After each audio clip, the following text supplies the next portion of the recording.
হযরত ইমাম আবু হানিফা রাহমাতুল্লাহ আলাইহির সাথে এক নাস্তিকের বাহাস হওয়ার কথা। সে নাস্তিক অস্বীকার করেছে আল্লাহ নাই। ইমাম সাহেব বলেছেন আছেন। আচ্ছা ঠিক আছে, তর্ক হবে, বিতর্ক অনুষ্ঠান হবে। ইমাম সাহেব তার আসার সময় চাইতে প্রায় 1-2 ঘন্টা ডিলে হয়ে গেল। নাস্তিক উপস্থিত জনগণকে বলল, যে লোক তার ওয়াদা রক্ষা করতে পারে না তার সাথে আবার বহস কিসের? এ কথা বলতে বলতেই ইমামে আজম আবু হানিফা রাহমাতুল্লাহ আলাইহি মঞ্চে উঠে এসেছেন। নাস্তিক বলল, আপনার সাথে আমার তর্ক করার উৎসাহ হারিয়ে ফেলেছি। কেন? আপনি যে এতটা সময় ওয়াদা খেলাপ করলেন, 2 ঘন্টা হয়ে গেল, মূল অনুষ্ঠানের শুরুতে আপনি আসলেন না। তিনি বললেন যে তুমি নিরুৎসাহিত হবে তো আমার কাছে দেরি হলো কেন? তারপরে না বলবা। আচ্ছা ঠিক আছে, আপনি বলেন কেন দেরি হলো? তিনি বললেন, আমি এই জায়গায় আসতে গিয়ে সামনে একটা নদী বাঁধলো, এখন আমি আসবো কেমনে? মহাচিন্তায় পড়ে গেলাম, কিভাবে যাব? পারাপারের কোনো ব্যবস্থা নাই। হঠাৎ দেখলাম পাশে একটা গাছ, আগে দেখিনি, দেখি যে একটা বড় গাছ।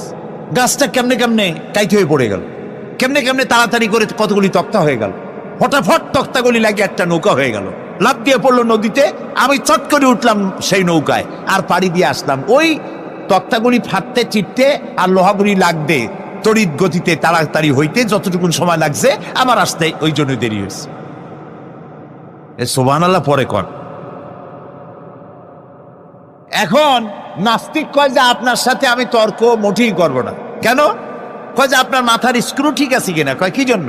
কয় আপন ইচ্ছায় একটা গাছ ফট করে এরকম হয়ে গেল, কোনো করাত ছাড়া মিস্ত্রি ছাড়া গাছগুলি চিরে ভেরিয়া তক্তা হয়ে গেল, আর কোন রকমের মিস্ত্রি ছাড়াই জোড়াতালি লেগে নৌকা হয়ে গেল, আর মাঝি ছাড়া পালায় গেলেন। আপনার মস্তিষ্কের স্ক্রুগুলি ঢিলা, আপনার সাথে আমি তর্ক করব না।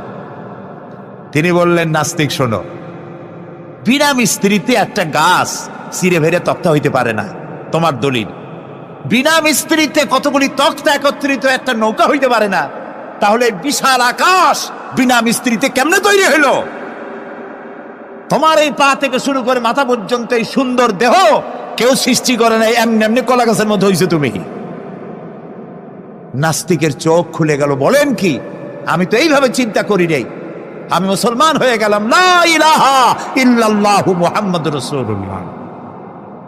জান্নাতীরা খামোশ হয়ে বসে থাকবেন। বিশ্বনবী মুহাম্মদ রাসূলুল্লাহ সাল্লাল্লাহু আলাইহি ওয়াসাল্লাম তখন বলবেন, হায় আল্লাহ রাব্বুল আলামিন, জান্নাতীরা আমার উম্মতেরা, তারা বুঝতেই পারে নাই তোমার কাছে যা বেশি আছে সেটা তারা বুঝতে পারে নাই। হায় আল্লাহ তাআলা, জান্নাতীরা সব নেয়ামত